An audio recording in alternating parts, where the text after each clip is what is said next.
আমরা ফিজিক্সের ক্লাস করব আজকে। ফিজিক্সের ক্লাস আলো। আমাদের আগের দিন তাপ পর্যন্ত হয়েছিল, আজকে আমরা শুরু করব আলো। ঠিক আছে, তাহলে শুরু করা যাক। আলো, বেশি সময় নষ্ট করছি না। লাইট। দেখো, ফিজিক্সের এই যে আলো চ্যাপ্টারটা, এটা একটা মোস্ট ইম্পর্টেন্ট চ্যাপ্টার। ঠিক আছে, এটা কিন্তু একটা মোস্ট ইম্পর্টেন্ট চ্যাপ্টার। লাইট মানে হচ্ছে আলো। দেখো, প্রথম কথা হচ্ছে আলো কি। আলো হচ্ছে এক প্রকার শক্তি। যেমন তোমরা জানো শব্দ শক্তি, আলোক শক্তি, তাই না? তোমাদেরকে আগে যে বলেছিলাম, ধরো শব্দ এক প্রকার শক্তি, তাই তো? আলো হচ্ছে এক প্রকার শক্তি। আচ্ছা, আলো যেমন এক প্রকার শক্তি, আলো হচ্ছে যেমন এক প্রকার শক্তি, তেমন কিন্তু এক প্রকার তরঙ্গ। আলো কিন্তু এক প্রকার তরঙ্গ। ঠিক আছে। আচ্ছা, তোমাদের কার কার মনে আছে দেখি, তোমরা বলো তো শব্দ কি তরঙ্গ? বলো, শব্দ কি তরঙ্গ? বলো বলো বলো, শব্দ কি তরঙ্গ? শব্দ হচ্ছে যান্ত্রিক তরঙ্গ এবং অনুদৈর্ঘ্য তরঙ্গ। অর্থাৎ এই শব্দ যখন প্রভাব হয়, একটা মাধ্যমের প্রয়োজন হয়, নাহলে কিন্তু শব্দ প্রভাব হতে পারে না। কিন্তু আলো হচ্ছে এক প্রকার, মনে রাখো, তড়িৎ চুম্বকীয় তরঙ্গ। Very very important.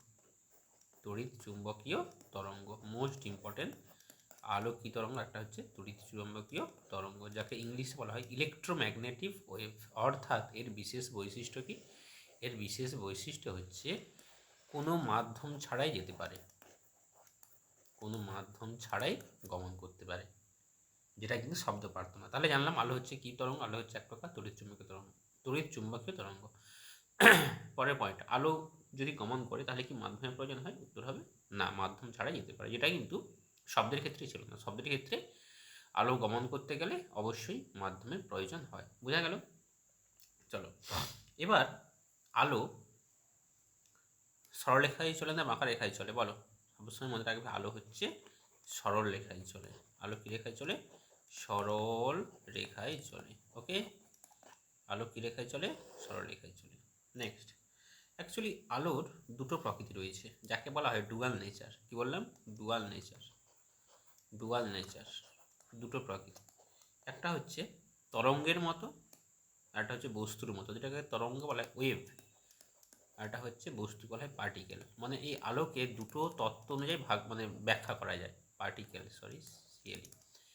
আলোকে আমরা দুটো প্রকৃতিতে ব্যাখ্যা করতে পারি, একটা হচ্ছে ওয়েভ, একটা হচ্ছে particle. Wave theory, particle theory. Wave theory তোমরা বলো, তাহলে আলো কি ওয়েভ? মেকানিক্যাল না ইলেকট্রোম্যাগনেটিক?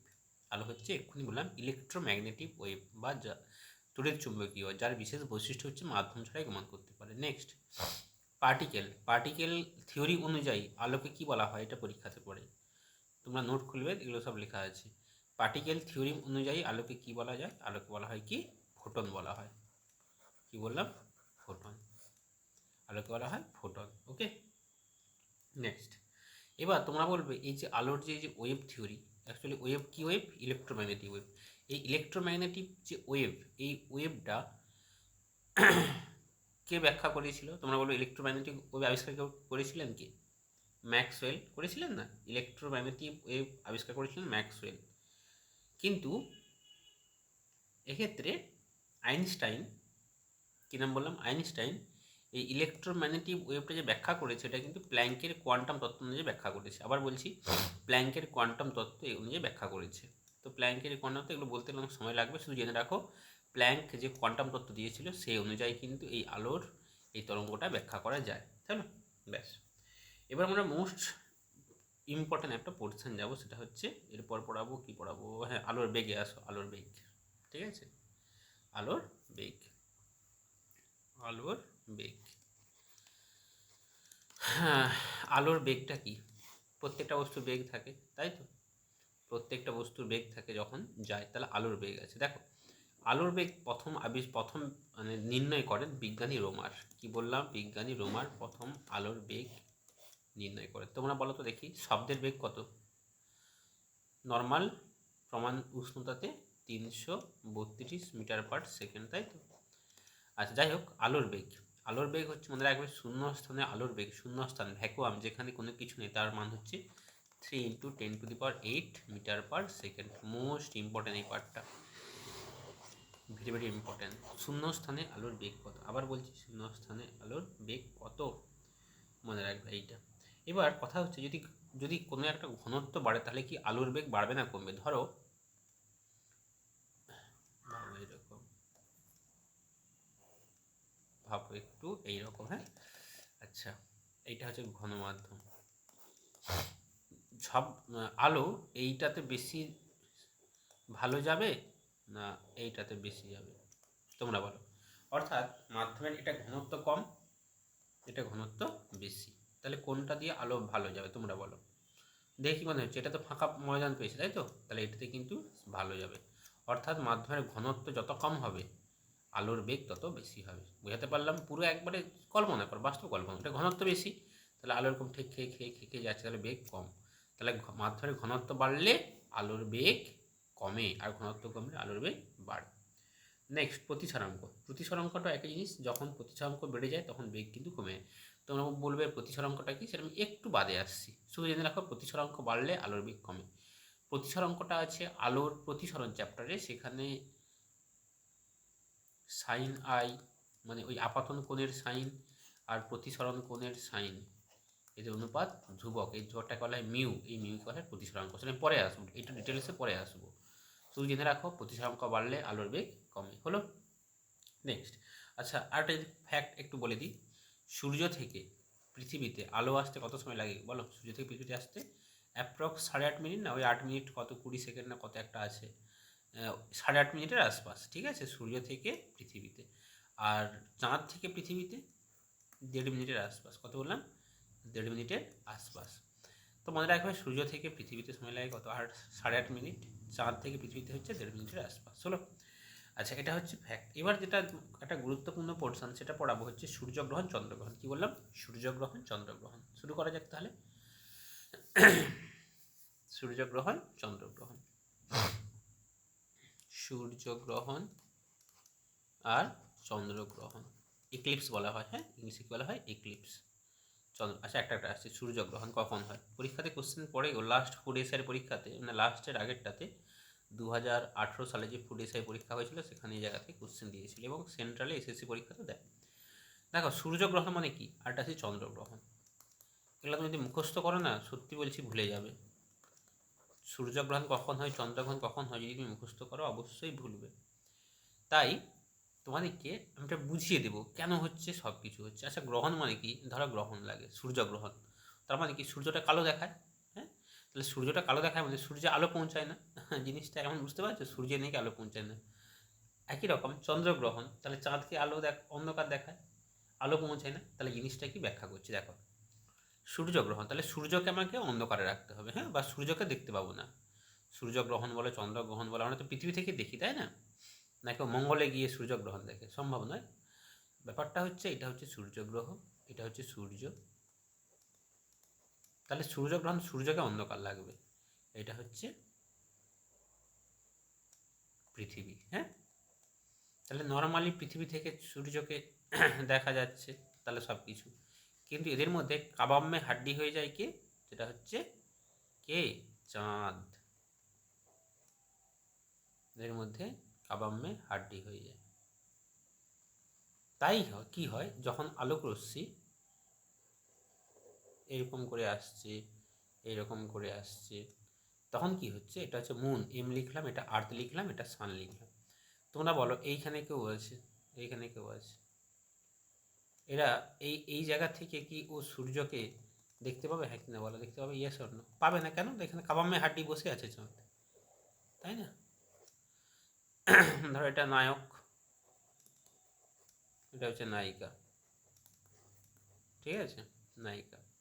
এবার এ যখন একে দেখতে চাচ্ছে, কাবাম্মে হাড্ডি হয়েছে একজন, থার্ড পার্সন সিঙ্গুলার নাম্বার, তাহলে দেখতে পাচ্ছে না। যখন দেখতে পাচ্ছে না, কী হয়ে যাচ্ছে? তাহলে এখানটাতে অন্ধকার লাগছে, তাই তো, কালো লাগছে, হ্যাঁ কি না বলো? অন্ধকার লাগবে, কালো লাগবে। তাই এই কেসটাতে হয় কি, তাহলে সূর্যকে কালো দেখাচ্ছে, তাই এটা হচ্ছে সূর্যগ্রহণ। এই জন্য তোমাদেরকে বলা হয় সূর্যগ্রহণ কখন হয়, মনে রাখবে, যখন সূর্য ও পৃথিবীর মাঝে চাঁদ আসে। সূর্য, পৃথিবীর মাঝে কি আসে? চাঁদ আসে। এটাই পরীক্ষাতে পড়ে। সূর্য কখন হয়? 4টা অপশান দিয়ে দিবে যে সূর্য, চাঁদের মাঝে পৃথিবী, এরকম 4টে অপশান দেবে। যাই হোক, এবার তোমরা বলবে এই জিনিসটা কেন হয়? আচ্ছা, পরে আসছি। এবার সেই চন্দ্রগ্রহণ, তাহলে চাঁদকে কালো দেখাবে। তাহলে দেখো, এটা হচ্ছে সূর্যি মামা, এটা হচ্ছে চাঁদ, মুন, এটা সান। এবার সূর্য থেকে তো এখানে আলো আসবে, এটাই তো স্বাভাবিক, তাই না? সব প্রত্যেকটা গ্রহকে আলো দিচ্ছে। মাঝে কাবাম্মে হাড্ডি কি হচ্ছে? পৃথিবী। ওইবারটা কী করছে? পৃথিবী এসে কী করছে? এই আলোটাকে বাধা দিচ্ছে। ফলে কি হয়? এই জায়গাটা অন্ধকার থেকে গাঢ় করে রাখছে, তো গাঢ় করে রাখছে না, ফলে এই জায়গাটা কালো দেখাচ্ছে। তাহলে এই জায়গাটা কি হয় গো? চন্দ্রগ্রহণ। চাঁদে কালো দেখাচ্ছে, এটা হচ্ছে কি? চন্দ্রগ্রহণ। বিশ্বাস করো, তোমাদেরকে যেভাবে বুঝালাম, তাহলে এইভাবে যদি বুঝে নাও, তাহলে কিন্তু মুখস্থ করার কোনো দরকার নেই। তাহলে চন্দ্রগ্রহণ কখন হয়? যখন সূর্য ও পৃথিবীর, সূর্য ও চাঁদের মাঝে কাবাম্মে হাড্ডি হচ্ছে কি? পৃথিবী। ওকে, তার মানে সূর্যগ্রহণ কখন হয়? যখন সূর্য ও চাঁদের মাঝে, সূর্য ও পৃথিবীর মাঝে চাঁদ থাকে। আর চন্দ্রগ্রহণ হয় যখন সূর্য ও চাঁদের মাঝে পৃথিবী থাকে। এইবার তোমাদের মনে একটা প্রশ্ন কিলবিল কিলবিল করছে, করা উচিত, যেটা কি করে সম্ভব? কখনো চাঁদের, পৃথিবীর এদিকে চাঁদ, কখনো পৃথিবীর ওইদিকে চাঁদ, এটা কী করে সম্ভব? আমি একটু দেখে দিচ্ছি, দেখো। তোমরা অনেকেই ভূগোলের ছাত্রছাত্রী রয়েছে, আমার থেকে আরও ভালো জানবে। যেটা হচ্ছে এই রকম করে উপবৃত্তাকার কক্ষপথে পৃথিবী প্রদক্ষিণ করে, যার কেন্দ্রে রয়েছে কি? সূর্যি মামা, তাই তো? এটা হচ্ছে সূর্যি মামা, এখানে সূর্যি মামা। পৃথিবী কী করে? পৃথিবী এরকম এরকম করে ঘুরে, তাই তো? এরকম করে ঘুরে, এরকম করে ঘুরছে, আবর্তন করছে, তাই তো? দেখো না, এই দূরত্বটা সব থেকে বেশি, আর এই দূরত্বটা হচ্ছে সব থেকে কম। এটা কি বলা হয় বলো? অনুসুর। আর এটা হচ্ছে অপসুর। মনে আছে তো? ডেটগুলো বলবে তো আমাকে, এই কমেন্টে লিখবে অনুসুরের ডেট আর অপসুরের ডেট। সূর্য থেকে পৃথিবীর দূরত্ব যখন সব থেকে কম হয়, সেটা কি বলা হয়? অনুসুর, এইটা। আর সূর্য থেকে পৃথিবীর দূরত্ব যখন সব থেকে বেশি, সেটা হচ্ছে কি? অপসুর। অ্যাপ্রক্স এটা তোমার 15 কোটি সামথিং, 15 কোটি 30 লক্ষ না কত কিমি, আর এটা হচ্ছে 14 কোটি 70 লক্ষ কিমি। তাহলে গড়ে বলা হয় প্রায় 15 কিলোমিটার দূরে। তাহলে সূর্য থেকে পৃথিবীর গড় দূরত্ব কত? 15 কোটি কিলোমিটার। আচ্ছা, যাই হোক, আমি এই জায়গাটাতে আসছি। এই যে গল্পটা, কখনো চাঁদের, পৃথিবীর এদিকে চাঁদ, কখনো চাঁদের এদিকে পৃথিবী, জিনিসটা কি? তাহলে দেখো, সূর্য আমার কিন্তু সবসময় ঘুরছে, ঘুরছে, এবারটা ঘুরছে, ঠিক আছে? এবার এই চাঁদ, এটা তো পৃথিবী, এটা তো পৃথিবী, এগুলো সব পৃথিবী। পৃথিবীকে কেন্দ্র করে চাঁদ ঘুরছে, তাই তো? পৃথিবীকে কেন্দ্র করে কে ঘুরছে? চাঁদ ঘুরছে। সূর্যকে কেন্দ্র করে পৃথিবী ঘুরছে, আবার পৃথিবীকে কেন্দ্র করে কে ঘুরছে? চাঁদ ঘুরছে। তাহলে চাঁদ, ভালো ভালো ধরো এখানে পৃথিবীকে আমি ফিক্সড করলাম, তাহলে চাঁদ এখানে আছে, এখানে আছে, এখানে আছে, এখানে আছে, এখানে আছে, এখানে আছে। তাহলে কখনো এখানে আসছে চাঁদ, এখানেও, কখনো এখানেও আসছে চাঁদ, তাই তো? তাহলে একটু ভাবো না, যখন এইখানটাতে অবস্থান করছে, তাহলে কি হচ্ছে বলো? সূর্যগ্রহণ না চন্দ্রগ্রহণ? বলো বলো বলো বলো, কুইক বলো। যখন এইখানটাতে চাঁদ চলে এলো, এখানে কি গ্রহণ হচ্ছে? তাহলে দেখো, সূর্যকে দেখতে পাওয়া যাচ্ছে না, তখন এটা কি? সূর্যগ্রহণ। আবার একই রকম, ধরো এইখানটায় পৃথিবী রয়েছে, আবার ঘুরতে ঘুরতে ঘুরতে ঘুরতে এইখানটাতে কে এলো? এইখানটাতে এলো চাঁদ। তাহলে এখানটায় চাঁদ, মুন। তাহলে দেখো কি হচ্ছে? চাঁদকে আলো দিচ্ছে না, কে? কাবামের হাঁটি হচ্ছে পৃথিবী। তাই এই জায়গাটার জন্য এটা অন্ধকার হয়ে, তাহলে কি গ্রহণ হবে? এটা চন্দ্রগ্রহণ। বোঝাতে পারলাম? এর থেকে আর ভালো করে বোঝানো আমার পক্ষে সম্ভব নয়। যতটা ভেঙে বোঝানো যায় আমি কিন্তু বুঝিয়ে দিলাম। এই কারণে এত সময় দিলাম এই ব্যাপারটাতে, কারণ এই জায়গাটাতে অনেকে মুখস্থ করে, অনেকে ভুলে যায় এবং পরীক্ষা হলে ভুল করে দিয়ে আসে। আমি ক্লিয়ার করে দিলাম, ঠিক আছে? ব্যাস, এটা হলো সূর্যগ্রহণ চন্দ্রগ্রহণ। এখানে একটা আমি বলে রাখি, ধরো এই যে কুসংস্কার তোমরা ভাবো যে কি, পূর্ণিমা অমাবস্যাতে দেখবে বাড়ির বড়রা হচ্ছে মাংস খেতে দেয় না, ডিম খেতে দেয় না, কেন? অনেকে আবার মায়ের উপর ঝগড়া করো, আজকে একটু খাও, খেতে পাচ্ছি না, করে এটা। আমার বাড়িতেও দেখেছি, ছোটো বাচ্চারা করে, পাশের বাড়িতেও দেখেছি, তোমরা অনেকে এর মধ্যে আছো। এই অমাবস্যা পড়ে যায়, পূর্ণিমা পড়ে যায়, বৃহস্পতিবার পড়ে যায়, খাবো না। এর সায়েন্সটা কোথায়? তো এইগুলো দেখো, আমাদের যে ভারতের যে শাস্ত্র, সমস্ত মুনি ঋষিরা এই নিয়মকানুনগুলো করেছেন, তো প্রত্যেকটার পিছনে একটা বিশাল সায়েন্স আছে, বিশাল বিশাল সায়েন্স। কীরকম সায়েন্স? দেখো, প্রথম কথা হচ্ছে, যখন এই সূর্য আর পৃথিবীর যে টানটা সৃষ্টি হয় না, বিশ্বাস করে যে টানটা সৃষ্টি হয়, এর জোয়ার ভাটা যে হয়, এই টান, ধরো পূর্ণিমা টূর্ণিমা বা অমাবস্যা, এইগুলোতে কি হয় একটু বলে নিই। এইগুলোতে হয় কি, একটা টান সৃষ্টি হয়। সেই টানের জন্য ওই যে হাই প্রোটিন জাতীয় যে আমিষ খাবারগুলো, যেমন ধরো মাংস, ডিম, এইগুলোতে কি হয়, একটা জীবাণু সৃষ্টি হয়। এটা পরীক্ষা করে দেখা গেছে, যখন এই টানটা সৃষ্টি হয় ওইগুলোতে জীবাণু সৃষ্টি হয়, ওই সময় ওইটা খেলে আমাদের শরীরের ক্ষতি করে। এবার এত সূক্ষ্ম জীবাণু, এত সূক্ষ্ম পার্থক্য আমরা সাধারণ দৃষ্টিতে মনে হয় না, বুঝতে পেরেছো? কিন্তু এগুলোতে সব কিছু একটা সায়েন্স রয়েছে। ওই জীবাণু সৃষ্টি হয় যেটা খেলে আমাদের কিন্তু শরীরের পক্ষে ক্ষতি হয়। তাই এই যে নিয়মকানুনগুলো বানানো হয়েছে, এগুলো কিন্তু অবশ্যই আমাদের ভালোর জন্য বানানো হয়েছে, বুঝতে পারলে? এইগুলো হচ্ছে সত্যিকারের, তোমাদের মনে হতে পারে কুসংস্কার, কিন্তু এগুলো কিন্তু এগুলো কিন্তু কুসংস্কার নয়, এর পিছনে একটা বিরাট বড় একটা সায়েন্স রয়েছে।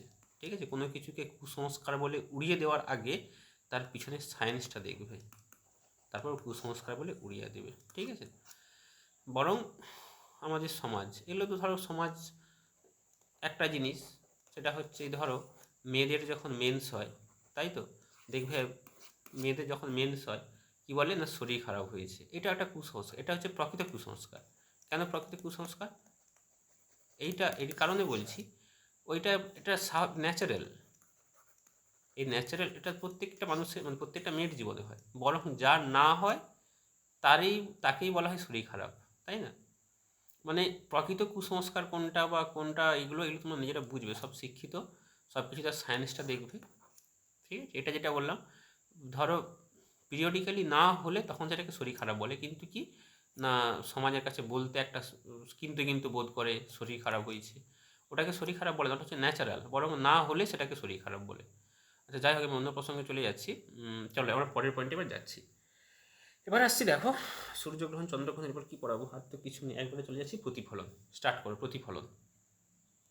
দেখো প্রতিফলন আর প্রতিসরণ আগে ব্যাখ্যা করে তাহলে বুঝতে পারবে। প্রতিফলন আলোর প্রতিফলন, ওকে, আর এটা হচ্ছে আলোর প্রতিসরণ। দেখো প্রতিফলনকে বলা হয় রিফ্লেক্ট করা, হ্যাঁ। আর প্রতিসরণ হচ্ছে রিফ্র্যাকশন, FRACTION। ঠিক আছে, রিফ্র্যাকশন, রিফ্রে, এটা হচ্ছে এল, এটা হচ্ছে আর, ইংলিশটা মনে রেখো, হ্যাঁ। আচ্ছা পার্থক্য কি, ধরো এইটা একটা দেওয়াল, হ্যাঁ, এটা একটা দেওয়াল, আলো এখানে পড়লো, হ্যাঁ, তাহলে আলোটা ব্যাক করে তো ফিরে যাবে, তাই তো? এটা আপাতত হচ্ছে, এটা প্রতিফলিত হচ্ছে, তাহলে যেটা ব্যাক করে আসছে এটাকে বলে প্রতিফলন। ধরো এখানে তুমি কি করলে, একটা জল আছে, ঠিক আছে, এখানে কেউ একজন ব্যক্তি, কে হতে পারে এটা, বলো তোমার নাম কমেন্টে বলো। এই যে ছবিটা এঁকেছি, বলো এটা কার নাম হতে পারে, বলবে, সকলের কাছ থেকে উত্তর নেবে, এটা কে হতে পারে। ওকে ঠিক আছে, ছেলে, কোনো মেয়ে নয়, এটা হচ্ছে ছেলে। বলবে এটা কার ছবি, প্রতিফলন আঁকার প্রতিসরণ আঁকাটা কার নাম বলবে, নামটা কমেন্টে লিখবে, আমি কিন্তু সকলের কমেন্ট চেক করব। ঠিক আছে, ঠিক আছে, তো প্রত্যেকে লিখবে। যাই হোক, এ কী করলো, মাছ ধরতে বেরিয়েছে পুকুরে, ঠিক আছে। এবার যখন লাইট নিয়ে নিশ্চয়ই বেরিয়েছে, এবার লাইট নিয়ে দেখবে যখন জ্বালছে আলোটা কেন ব্যাক করে চলে যায় না জলের নিচে ঢুকে যায়, হালকা কিছুটা প্রতিফলন হয়, ম্যাক্সিমামটা দেখবে জলের নিচে ঢুকে যায়। তার মানে এখানে যখন আলোটা এখান থেকে ফোকাস করছে নিচে চলে যাচ্ছে, অর্থাৎ ব্যাক করে ফিরছে না, যখন নিচে চলে যাচ্ছে এটা বলে প্রতিসরণ। বুঝাতে পারলাম? প্রতিসরণ। আর এটা যখন ব্যাক করে আসছে এটা হচ্ছে কি, প্রতিফলন। তাহলে প্রতিফলন আর প্রতিসরণের পার্থক্যটা নিশ্চয়ই তোমরা বুঝতে পারলে তো? এবার আমরা আসবো প্রতিফলনের সূত্র আমরা সেই ছোটোবেলাতে মানে 7, 8, 9 ছোটোবেলাতে শিখেছি। কি দুটো সূত্র আছে, একটা হচ্ছে কি আপাতিত রশ্মি। দেখো আপাতিত রশ্মি প্রতিফলিত রশ্মি কাকে বলে একটু বলে দিই। আপাতিত রশ্মি প্রতিফলিত রশ্মি কাকে বলে একটু বলে দিই, এখান থেকে অঙ্কগুলো আমি করে দিচ্ছি, এক্ষুনি করে দিচ্ছি। দেখো এই যে রশ্মিটা এখানে এসছে, এটাকে বলা হয়, একটা রশ্মি এলো আবার ব্যাক করে চলে গেল। আচ্ছা এইখানে এই যে এটা একটা দর্পণ মানে কি গো, আয়না। মেয়েরা সবসময় যার সামনে দাঁড়িয়ে থাকে বেশিরভাগ টাইম, তাই তো, মেয়েরা বেশিরভাগ টাইম যার সামনে দাঁড়িয়ে দেখে মুখ দেখে, নিজেকে আরও হয়তো আবিষ্কার করে যে আরও ভালো বা কিছু, তো সেটাকেই দর্পণ বা আয়না বলে, হ্যাঁ। আচ্ছা ইংলিশ বলা হয় মিরর। আচ্ছা এর সাথে 90 ডিগ্রি আমি একটা কোণ একটা লম্ব টানলাম, হ্যাঁ, 90 ডিগ্রি। অভিলম্ব বলা হয়। কি বলা হয়? নর্মাল বা অভিলম্ব। অভিলম্ব এটা অ্যাকচুয়ালি কি না, এই দর্পণের থেকে 90 ডিগ্রি কোণ করে খাঁচা হয়। যাই হোক, প্রতিফলনের প্রথম সূত্র কি বলেছে? বলেছে এটাই আপাতিত রশ্মি, অর্থাৎ যেটা পড়ে তাকে আপাতিত রশ্মি বলা হয়, যেটা ব্যাক করে এটা আমরা তাকে বলা হয় প্রতিফলিত রশ্মি। হ্যাঁ, তাহলে কি বলেছে না, আপাতিত রশ্মি, প্রতিফলিত রশ্মি, অঙ্কিত অভিলম্ব, ওরা সর্বদা একই সমতলে থাকে। এটাই প্রথম সূত্র। তোমাদের কম্পিটিটিভ এক্সামে এমসিকিউ কোশ্চেন, সেখানে নিশ্চয়ই তোমাকে সূত্র লিখতে বলবে না, প্রতিফলনের প্রথম সূত্র লেখো, বলবে কি? বলবে না। সেখানে কীরকম কোশ্চেন থাকবে? এমসিকিউ কী জায়গাতে পড়ে এরকম বলছি, আপাতিত রশ্মি, প্রতিফলিত রশ্মি, অঙ্কিত বিলম্ব কটি সমতলে থাকে? Option A 0, option B 1, option C 2, option D 3। এরকম এমসিকিউ কোশ্চেন পড়ে। কী হবে উত্তর? না, একটাই সমতল, এই যে সমতল, এই সমতলে থাকে। ওকে, ক্লিয়ার? চলো নেক্সট। এবার এখানে কিছু অঙ্ক বলছি, সরি, এটা বললাম প্রথম সূত্র। এবার বলছি প্রতিফলনের দ্বিতীয় সূত্র। কি বলা হচ্ছে? প্রথম দ্বিতীয় সূত্র কি বলা হচ্ছে? আপাতিত রশ্মি, এটা প্রতিফলিত রশ্মি। আচ্ছা, এই যে কোণটা করছে না, এই কোণটাকে বলা হয় আপাতন কোণ। কি বললাম? আপাতন কোণ। আর এই কোণটাকে বলা হচ্ছে প্রতিফলন কোণ। কি বলা হচ্ছে? প্রতিফলন কোণ। ওকে, প্রতিফলনের দ্বিতীয় সূত্রতে বলা হয়েছে এই আপাতন কোণ যা হবে প্রতিফলন কোণ তাই হবে। অর্থাৎ যদি একটা আলোক রশ্মি এরকম করে পড়লো, হ্যাঁ, এরকম করে পড়লো, এই কোণটা যদি আপাতন কোণ যদি 30 ডিগ্রি হয়, তাহলে প্রতিফলন কোণটা কত হবে বলো? বলো বলো বলো, প্রতিফলন কোণটা হবে তাহলে কত? 60 না কত? প্রতিফলন কোণ হবে 30 ডিগ্রি। ওকে, আপাতন কোণ, প্রতিফলন কোণ প্রত্যেকে ক্লিয়ার? তার মানে এই কোণটা সমান। আচ্ছা, আমাকে বলো তো, এই কোণ যদি 30 ডিগ্রি হয়, আচ্ছা এই কোণটা যদি 30 ডিগ্রি হয়, তাহলে এই কোণটা কত? আরে এই কোণটা মোট তো কত হয়? 90 ডিগ্রি হয় না? তাহলে এইটা, এবারটা একাই 30, তাহলে এটা কত হবে? 60 হবে, তাই না? তাহলে আমি কয়েকটা এখান থেকে অঙ্ক পরীক্ষায় পড়েছি, এরকম করাচ্ছি, মন দিয়ে দেখো। প্রথম কোশ্চেন, একটি আলোক রশ্মির আপাতন কোণ 50 ডিগ্রি, তাহলে প্রতিফলন কোণ কত? উত্তর হবে কত? 50। এত সহজ কোশ্চেন নাও দিতে পারে। দেবে কি? কোশ্চেনটা লিখছি, আপাতন কোণ 50 ডিগ্রি। ওকে, তাহলে আপাতন কোণ, আপাতিত রশ্মি ও প্রতিফলিত রশ্মির মধ্যবর্তী কোণ কত? প্রতিফলিত রশ্মির মধ্যবর্তী কোণ কত? বলো, এটা 50, তার মানে তোমাকে, এটা তো আপাতিত রশ্মি, এটা তো প্রতিফলিত রশ্মি, তাহলে এদের যে মধ্যবর্তী কোণ এটা চেয়েছে। এটা যদি 50 হয়, তাহলে এটা কত হবে? এটা হচ্ছে 50, তাই তো? তাই তো সূত্র বলেছে। তাহলে মোট কত হলো? অ্যান্সার কত? 100। ঠিক আছে, এরকমই অঙ্ক পরীক্ষাতে পড়ে। আরও দেখাচ্ছি, পরে কোশ্চেন। আলো চ্যাপ্টারটাতে অঙ্ক অনেক দেয়, ভালো করে তাই আমি করাচ্ছি। পরে কোশ্চেন বলল, আপাতন কোণ সমান 40 ডিগ্রি হলে হলে হলে প্রতিফলিত রশ্মি এবং দর্পণের মধ্যবর্তী কোণ কত?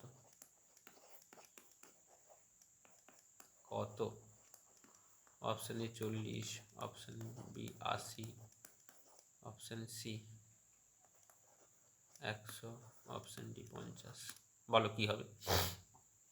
অনেকবার পরীক্ষায় পড়েছে এই কোশ্চেনটা।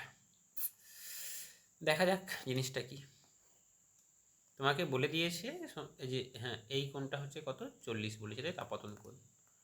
এবার বলেছে তাহলে প্রতিফলিত হিসাবে এইভাবে প্রতিফলিত হবে। তোমাকে বলেছে প্রতিফলিত রশ্মি এইটা আর দর্পণ হচ্ছে এইটা, এদের মধ্যবর্তী কোণটা চাইছে। তাহলে দেখো, এটা যদি 40 হয়, এটা তো 40, তাই তো? এটা যদি 40 হয়, এটা কত হবে? 90 থেকে বিয়োগ, কারণ এই গোড়াটা তো 90। এটা যদি 40 হয়, এটা তাহলে 90 মাইনাস 40 সমান কত? ক্লিয়ার? কারো ডাউট হলে বলবে। এরকম অনেক কোশ্চেন আমার যে এমসিকিউ নোট সেখানে খুলবে, কোশ্চেনগুলো সলভ করবে।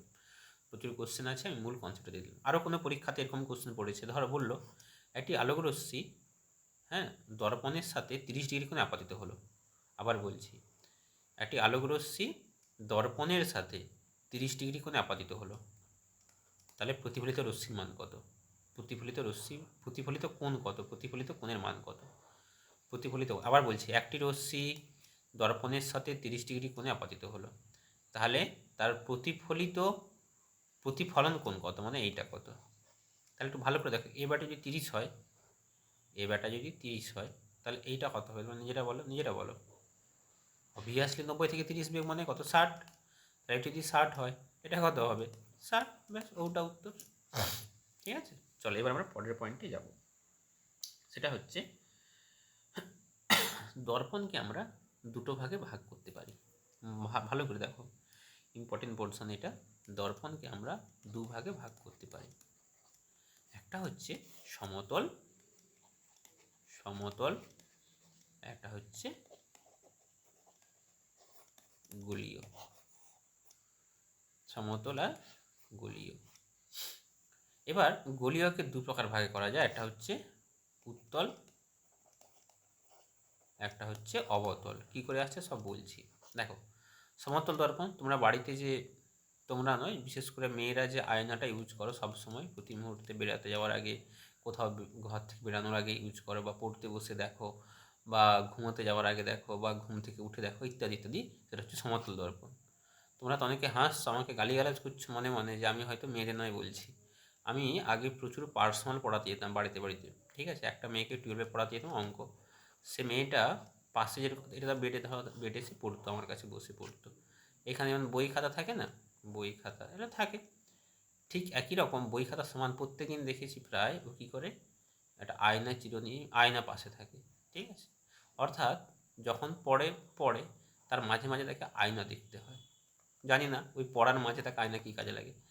তো এই কারণে বলছি, সবসময় পড়তে বসে মাঝে মাঝে একটু আয়নায় মুখটা দেখে নেবে। আরে বাবু, যা জিনিস সেটা তো একই, সেম, বারবার দেখলে কি ভালো হয়ে যায়? আমি জানি না কেন এরকম মেয়েদের এই টেন্ডেন্সিটা আছে। তো আমি এখন পড়াতে ঢুকেছি, দেখে এরকম আয়নায় মুখ দেখছে। যাই হোক, এটাই বলছি এই কারণে, এই যে দর্পণ, এটা হচ্ছে কী দর্পণ? সমতল দর্পণ। কী নাম বললাম? সমতল দর্পণ, ঠিক আছে। এইবার সমতল দর্পণে কয়েকটা ফ্যাক্ট আছে যেটা খুব গুরুত্বপূর্ণ, মন দিয়ে শোনো, পরে আসছি। আগে গোলী দর্পণটা বলি, তারপর এর ফ্যাক্টগুলো বলছি। গোলী দর্পণ হচ্ছে দু প্রকার, একটা হচ্ছে উত্তল, একটা হচ্ছে অবতল। হ্যাঁ, এইটা হচ্ছে একটা গোলীয় দর্পণ, গোল তো, আরে গোল গোল। এবার উত্তল দর্পণ কখন হয়? বলছি, এটা গোলকের মাঝে কি থাকে? কেন্দ্র থাকে, তাই তো, মাঝে কি থাকে? কেন্দ্র থাকে। ওকে, আমি যদি এই ব্যাস বরাবর একটা রেখাটা নিয়ে, কি বলে? প্রধান অক্ষ। কি বললাম? প্রধান অক্ষ। মন দিয়ে শুনে, প্রত্যেকটা পয়েন্ট কিন্তু জানতে হবে, সব নোটে লেখা আছে, একটু বুঝে নাও। এটাকে বলা হয় প্রধান অক্ষ। এই যে মাঝের যে কেন্দ্র, একে বলা হয় বক্রতা কেন্দ্র। কি বললাম? টার্মগুলো জেনে রাখো, বক্রতা কেন্দ্র। ওকে, বক্রতা কেন্দ্র। যেখানে প্রধান অক্ষ দর্পণকে টাচ করেছে, দর্পণ যেখানে প্রধান অক্ষকে টাচ করেছে, এই যে জায়গাটা, এইটাকে বলা হয় মেরু। কি বললাম? মেরু। ওকে, কি বললাম? মেরু। এই বক্রতা কেন্দ্র আর মেরু এর মাঝখানে কি থাকে? এফ মানে ফোকাস। এফ মানে কি? ফোকাস। আবার বলছি কোনটাই, এটাকে বলে প্রধান অক্ষ। পরীক্ষাতে এরকমই কোশ্চেন পড়ে গো, যে গোলীয় দর্পণের মাঝের যে বিন্দু, তাকে কী বলা হয়? উত্তর হবে বক্রতা কেন্দ্র। এবার কোশ্চেন দেবে যে প্রধান অক্ষ যেখানে গোলীয় দর্পণকে টাচ করেছে, ওই জায়গাটাকে বলা হয় কি? মেরু। আবার বক্রতা কেন্দ্র আর মেরুর মাঝে কি বলা হয়? মাঝে মাঝে ফোকাস। ফয়কার কয়াকার দন্তে স, ফোকাস। এইবার কথা হচ্ছে এটাই, আমি দর্পণকে দুটো ক্যাটাগরিতে ভাগ করেছি। দেখো, আমি যদি এইখানেটা কেটে নিলাম, এই পার্টটা কেটে নিলাম, ভালো করে দেখো, এটা তো গোলীয় দর্পণ, এই পার্টটা কেটে নিলাম, তাহলে কেমন দাঁড়াবে একটু ক্লিয়ার করছি। ধরো, তাহলে এইরকম দাঁড়াবে না? হ্যাঁ কি না বলো? তখন জিনিসটা এরকম আসবে, হ্যাঁ কি না? আমি এই পার্টটাই কেটে নিয়েছি গো, এই পার্টটা কেটে নিয়েছি। বিশ্বাস করো, আলো তোমাদেরকে এত ডেপথে বোঝাচ্ছি, কারণও আছে। কারণ হচ্ছে এটাই, আলো এমন একটা চ্যাপ্টার, বিশেষ করে রেলের পরীক্ষাতে প্রায় প্রতিটা শিফটে ধরো 25টা সায়েন্স থাকে, তো তার মধ্যে যে পরীক্ষাতে 25টা সায়েন্স থাকে, তার মধ্যে 3টে থেকে 4টা শুধু আলো থেকেই কোশ্চেন দেয়, কোনো 2, 3, 4টা। তাই তোমাদেরকে ধরে ধরে যতটা ডেপথে পড়ানো যায় আমি সেই চেষ্টা করছি, মানে বুঝে পড়ো। ফিজিক্সটা তোমাদেরকে বুঝে পড়ো, তাই একবারে যতটা খোলসা করে বলা যায় আমি ততটা খোলসা করে বলে দিচ্ছি। হ্যাঁ, সময় যাচ্ছে, এইটুকু পড়াতে প্রায় আধ ঘন্টার কাছাকাছি হয়ে গেছে, তো আমি বলছি এটাই যে ধীরে ধীরে পড়াচ্ছি, এই জায়গাটা ভালো করে পড়ো, পুরো কনসেপ্টটা ক্লিয়ার হোক। আচ্ছা, এটা তাহলে কী দর্পণ বললাম? অবতল দর্পণ। এটা হচ্ছে কি অবতল দর্পণ, এর পিছনটাতে থাকে এরকম ঘেরা, অর্থাৎ আলো এদিকে পড়ে। এটা কি বলে? অবতল দর্পণ। তাহলে অবতল দর্পণে এইখানে থাকবে কি? বক্রতা কেন্দ্র, এই সি দ্বারা প্রকাশ করা হয়। বক্রতা কেন্দ্র কী দ্বারা প্রকাশ করা হয়? সেন্টারের সি। এখানটা হচ্ছে মেরু পি দ্বারা, আর এই এখানটা হচ্ছে ফোকাস এফ দ্বারা। এটা তাহলে কী দর্পণ দেখাচ্ছে গো? তাহলে দেখে দিলাম এটা হচ্ছে অবতল দর্পণ। কী দর্পণ? এটা অবতল দর্পণ। হ্যাঁ, অবতল দর্পণ। এবার আসছে উত্তল। তুমি এক কাজ করো, তুমি এক কাজ করবে কি, এই জায়গা থেকে এইটা, এই জায়গাটা কেটে নাও, এই জায়গাটা কেটে নাও, এই জায়গাটা, তাহলে কীরকম আসবে? তাহলে আসবে এরকম না? এটা হচ্ছে কি, অর্থাৎ আলোগুলো সে এরকম পড়বে। এটা হচ্ছে কি উত্তল দর্পণ, অর্থাৎ যে রশ্মির আলোটা এই উত্থিত পদে পড়ে, এই উপরের গুলোতে পড়ে, সেটা হচ্ছে উত্তল দর্পণ। আর যে ক্ষেত্রে আলোর ভেতরের দিকটাতে পড়ে সেটা হচ্ছে অবতল। মানে এর পিছনের যে আবরণটা এখানে থাকে, তাই তো, পিছনের আবরণটা এখানে থাকে উত্তল দর্পণে, আর অবতল দর্পণের পিছনের আবরণ এইখানটাতে থাকে। তাহলে বুঝতে পারলে তার দর্পণ সমতল দর্পণ, যেটা সোজা আয়না বাড়িতে যেগুলো ইউজ করা হয়, আর গলিয়ে হচ্ছে উত্তল অবতল। ক্লিয়ার? একটা একটা করে আসছি। এবার কথা হচ্ছে এই যে সমতল দর্পণ, এর পেছনে কি থাকে? এর পেছনে কি থাকে মনে রাখবে? সমতল দর্পণের পেছনে কি থাকে বলতে পারবে? সিলভার বা মার্কিউরি, পারদ। আর এই তোমরা দেখবে বাড়িতে যে আয়নাগুলো রয়েছে পেছনে একটা দেখবে লাল না গোলাপি জানি না, ওই যে আস্তরণ থাকে গো, আয়নার পেছনটা লাল বা গোলাপি আস্তরণ থাকে না, মানে কী রঙ, ওই কিছুটা রঙের হয়ে যায় হোক। তো সেক্ষেত্রে ওইটা হচ্ছে কিসের? ওইটা হচ্ছে সিলভার বা মার্কুরি বা পারদের আবরণ, ঠিক আছে, সিলভার বা মার্কুরি। কিন্তু আয়নাটা তৈরি করতে সাহায্য হয়, আয়না বা কাঁচ, যেটা হচ্ছে গ্লুকোজ থাকে। আবার বলছি, পেছনটা থাকে হচ্ছে এই তো ধরো আয়না, এটা আয়না, এই আয়নার পেছনটা থাকে হচ্ছে সিলভার বা ব্রোমাইড, সিলভার বা হচ্ছে পারদের আস্তরণ, আর এই আয়নাটা থেকে গ্লুকোজ থাকে। ওকে, পরীক্ষাতে দুটো পয়েন্টই পরীক্ষায় পড়ে। এবার কোথায় ছিলাম? তো এবার যেটা আসছি সেটা হচ্ছে যে এই যে আলো, তার আমি প্রতিবিম্ব পড়াবো। কি পড়াবো? প্রতিবিম্ব। এই প্রতিবিম্বকে দুটো ক্যাটাগরিতে ভাগ করা যায়। প্রতিবিম্বকে দুটো ক্যাটাগরিতে ভাগ করা যায়। কি কি একটু বলে দিই আগে, তাহলে বুঝতে সুবিধা হবে। ক্লিয়ার করে দিই। হ্যাঁ, একটা হচ্ছে সদ্বিম্ব, একটা হচ্ছে অসদ্বিম্ব। তোমরা আয়নার সামনে দাঁড়ালে মানে মুখ দেখা যায়, দেখা যায় তো। আর একটা তোমার ক্যামেরাতে ফটো তুললে সেখানে মুখ দেখা যায়। এটা ফটো তুলতে পারছি। আচ্ছা শোনো, মন দিয়ে শোনো। মূল কথা হচ্ছে সদস্যবিম্ব কি? যেখানে কোনো প্রতিবিম্ব পর্দায় ধরা যায়, অর্থাৎ রিটেন করা যায়, পর্দায় ধরা যায়, তাকে বলা হয় সদ্বিম্ব। উদাহরণ, ক্যামেরায় যে ফটো তোলা বা সিনেমার যে ফটো, সিনেমার যে ওই সিনেমা হয় না, আর এই সিনেমা হলে যে সিনেমা, তার যে আলোর প্রতিবিম্ব, ওগুলো হচ্ছে সব কি সদ্বিম্ব। তাহলে অসদ্বিম্ব কোনটা? না যেগুলোকে পর্দায় ধরা যায় না। যেমন কি? যেমন হচ্ছে আয়না, সমতল দর্পণে তুমি তোমার মুখ দেখলে সঙ্গে সঙ্গে সেটা ক্যাপচার হয়ে যাচ্ছে, হচ্ছে না, এটা হচ্ছে অসদ্বিম্ব। এবার কিছু ফ্যাক্ট বলি, মনে রাখবে। তাহলে চেনার উপায়টা তোমাদেরকে ট্রিক বলে দিচ্ছি, কোনটা সৎ কোনটা অসৎ চেনার উপায় বলে দিচ্ছি একবারে, আর কিচ্ছু ভাবার দরকার নেই। তোমাকে তো পরীক্ষাতে জানতে চাইবে না সদ্বিম্ব কাকে বলে, অসদ্বিম্ব কাকে বলে, জানতে চাইবে না। তোমাকে একটা টেকনিক বলে দিচ্ছি, যার ছবি সোজা হবে, যার ছবি সোজা হবে সেটা হচ্ছে অসদ্বিম্ব, যার ছবি উল্টো হবে সেটা হচ্ছে সদ্বিম্ব। ব্যাস, এইটা মনে রাখতে হবে।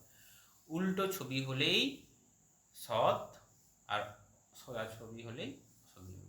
এইটুকু মনে রাখলে হবে, আর কিচ্ছু হওয়ার দরকার নেই। ওকে ওকে, চলো। এবার তোমাদেরকে এক্ষুনি পড়িয়েছিলাম গলীয় দর্পণ পড়িয়েছিলাম, একটা উত্তল একটা হচ্ছে অবতল। পরীক্ষাতে প্রচুর পড়ে এদের ব্যবহার, প্রচুর পরীক্ষায় পড়ে, প্রচুর। দেখো, একটা হচ্ছে কি বলতেছিলাম, হ্যাঁ, একটা হচ্ছে অবতল দর্পণ, একটা হচ্ছে উত্তল দর্পণ। ব্যবহার প্রচুর পরীক্ষায় পড়ে। ইংলিশ জানতে চাও? বলে দিচ্ছি। উত্তলকে বলা হয় কনভেক্স মিরর। অবতলকে বলা হয় কনকেভ। আচ্ছা, অবতল দর্পণ, উত্তল দর্পণ। দেখো, যে জিনিস ছোটকে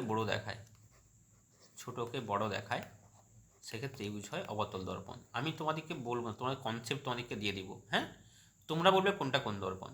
আমি আগে তোমাদের থেকে কনসেপ্ট দিচ্ছি, তোমরা আমার ক্লাস চলতে চলতে বলবে কোনটা কোন দর্পণ। আচ্ছা, ছোটকে বড় দেখালে অবতল, আর বড়কে ছোট দেখালে উত্তল। মাথায় গেঁথে নাও, ছোট জিনিসকে বড় করে দেখাতে গেলে অবতল দর্পণ, বড় জিনিসকে ছোট করে দেখাতে গেলে উত্তল দর্পণ। একটা পয়েন্ট বলছি, তোমরা বলবে। দাঁতের ডাক্তাররা, দন্ত চিকিৎসক, দাঁতের ডাক্তার কোন দর্পণ ব্যবহার করে, উত্তল না অবতল? দাঁতের ডাক্তারে কী করে, ছোটোকে বড় করে দেখে না বড়কে ছোটো করে দেখে? অবভিয়াসলি ছোটো দাঁতকে বড় করে দেখে, কোথায় ইনফেকশন বা কোথায় কোনো কিছু হয়েছে নাকি। তাহলে কী দর্পণ হবে বলো? প্রচুর পরীক্ষায় পড়ে অবতল দর্পণ, প্রচুর পরীক্ষায় পড়ে। কী দর্পণ গো? বলো বলো। অবতল দর্পণ, প্রচুর গুরুত্বপূর্ণ। বলো। আচ্ছা, যেখানে গাড়ির হেডলাইট আরেক গাড়ির হেডলাইট আগে দিয়ে যে লাইটটা থাকে, জালোটা যায়, আলোটা পড়ে, ওটা কি? এটাও কিন্তু অবতল দর্পণ। কি বললাম? অবতল। বিউটি পার্লারে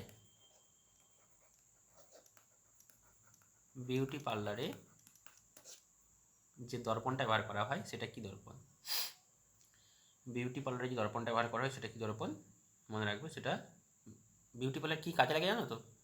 ওই মেয়েদের, বিউটি পার্লার মেয়েদেরই তো, হ্যাঁ মেয়েদেরই হয়। ওরা কী করে দেখবে, আমরা যেরকম সেলুনে গিয়ে মাথার চুল কাটি, মেয়েরা ওই বিউটি পার্লারে গিয়ে কী চোখের চুল কাটে। ঠিক আছে, এইরকম চোখের চুল কাটতে থাকে, চোখ, নাক, এইসব চুল কাটে। ঠিক আছে, যাই হোক। তো বিউটি পার্লারে কী দর্পণ থাকে বলো? বিউটি পার্লারে কী দর্পণ থাকে? বলো বলো বলো। বিউটি পার্লারে মনে রাখবে, ছোটোকে তো বড় করে দেখাচ্ছে, আর এই চোখের চুল কত টাকা হয়, ছোটো ছোটো হয় তো, চোখের সাইডে যে চুলগুলো থাকে ওইটাকে বড় করে দেখায়। হ্যাঁ, এটা হচ্ছে অবতল দর্পণ। হলো। নেক্সট, গাড়ির ভিউ ফাইন্ডার প্রচুর পরীক্ষায় পড়ে। এই তো গাড়ি, আর এই ভিউ ফাইন্ডার বলতে যেগুলো, গদা বাংলাতে বলছি, স্কুটি বলো, বাইক বলো, দুদিকে দুটো যে আয়না থাকে পিছন দিক থেকে দেখার জন্য, সেইটা কী দর্পণ? Most important. তোমরা বলো, আমি বলবো, একটু ভাবো, কুইক ভাবো। উত্তল, অবতল? আচ্ছা, আগে বলো তো, যারা বলছো অবতল, ছোটোকে বড় করে দেখাচ্ছে না বড়কে ছোটো করে দেখা যাচ্ছে? মনে রাখবে এটা হচ্ছে উত্তল দর্পণ, ভেরি ভেরি ইম্পর্টেন্ট। গাড়ির ভিউ ফাইন্ডার উত্তল। কী করে হচ্ছে তোমাদেরকে পুরো ব্যাখ্যা করে দিচ্ছি। ধরো এইটুকু একটা দর্পণ, হ্যাঁ, ঠিক আছে, এইটুকু একটা, এইখানটাতে দেখবে পিছনের রাস্তার দিকে কোনো মানুষের গোটার ছবি দেখা যায়, তাই না? গোটা ছবি দেখা যায় না? শুধু তাই নয়, এখানে আরও একজন দাঁড়িয়েছে, তারও তো ছবি দেখা যায়, যাই তো। তার মানে ভাবো, এইটুকু ছোট্ট একটা আয়নাতে গোটা দিনের ছবি ধরে গেছে। মানে কি, চারদিক থেকে অ্যাকচুয়ালি কী হয়, এর আলোটা রিফ্লেক্ট হয়। তাহলে বড়, এটা ছোটোকে বড় করে দেখাচ্ছে না বড়কে ছোটো করে দেখাচ্ছে বলো? ওইটুকু আয়নার মধ্যে গোটা মানুষ ধরে যাচ্ছে, একটা দুটো তিনটে চারটা, গাড়ির আয়নাতে দেখে আসছে 3-4টা মানুষ দেখা যাচ্ছে। তাহলে কি বড়কে ছোটো করে দেখাচ্ছে? তাই এটা কী দর্পণ হবে? উত্তল দর্পণ। তোমাদেরকে আমি শুধু পড়ালে পড়ে দিতে পারতাম যে মনে রাখবে এটাতে উত্তল এটাতে অবতল, কিন্তু তার এক্সাক্ট কারণটা তোমাদেরকে ভেবে বলছি। ওকে, এটা হচ্ছে উত্তল, এটা হচ্ছে অবতল। এবার আমার কথা হচ্ছে, এই উত্তল দর্পণ অবতল দর্পণ ব্যবহারটা আমরা শিখে গেলাম। এবার আসছে আমি কিছু ফ্যাক্ট বলবো, সেটা হচ্ছে সমতল দর্পণ সম্পর্কে। সমতল দর্পণ সম্পর্কে কিছু ফ্যাক্ট বলছি। দেখো, প্রথম কথা হচ্ছে সমতল দর্পণ সম্পর্কে প্রথম যে ফ্যাক্ট, সমতল দর্পণে ফোকাস সমতল দর্পণের ফোকাস হচ্ছে কি? অসীমে। সমতল দর্পণের ফোকাস কোথায়? অসীমে। মন দিয়ে দেখো, সমতল দর্পণের ফোকাস কোথায়? অসীমে। কেন অসীমে? তার কারণ তার তো কোনো গোলীয় ব্যাপারটা নেই, তাই না? আর বক্রতা কেন্দ্রে অসীমে। ফোকাস অর্থাৎ ওই যে সেই সিল এফ আর সি, এগুলো কোথায়? অসীমে। আচ্ছা, এবার আমি কিছু ফ্যাক্ট বলছি। সমতল দর্পণ মানে নর্মাল যে আয়না হয়, কতগুলো ফ্যাক্ট বলছি, মন দিয়ে শোনো। প্রথম যে ফ্যাক্ট, এর প্রতিবিম্বটা সদ্বিম্ব হয় না অসদ্বিম্ব হয়? বলো, তোমরা বলো। সমতল দর্পণের ফ্যাক্ট, যেটাকে বাড়ির আয়না বলা হচ্ছে, এর প্রতিম্বটা সৎ না অসৎ বলো, কুইক বলো। তোমার ছবি সৎ দেখায় না, সজা দেখায় না উল্টো দেখায়? পরীক্ষাতে পড়ে। সমতল দর্পণ দ্বারা গঠিত প্রতিবিম্ব সদ্বিম্ব না অসৎবিম্ব, পরীক্ষা অনেকবার পড়েছি। তোমরা বলো, আয়নার সামনে দাঁড়ালে তোমার কি মুখটা উল্টো দিকে দেখায়, মানে উপরটা নিচে হয়ে নিচেটা উপর হয়ে যায়? হয় না, মাথার উপরেই থাকে তো। তাহলে যদি সোজা থাকে তাহলে সোজা, সোজা হলে কি বিম্ব? অসৎ বিম্ব। প্রথম পয়েন্ট। পরের পয়েন্ট, এটা সোজা দেখায় না, এটা হচ্ছে 1 নম্বর। 2 নম্বর, সোজা দেখায় না উল্টো দেখায়, উত্তর কী হবে? সোজা দেখায়। আচ্ছা 3 নম্বর, শীর্ষ অর্থাৎ ওই মানে মাথাটা মাথার জায়গাতে থাকে তো, হ্যাঁ তাই এটা সমশীর্ষ বলা হয়। 4 নম্বর, দেখবে তোমার মুখের যে আকৃতি, হ্যাঁ, আর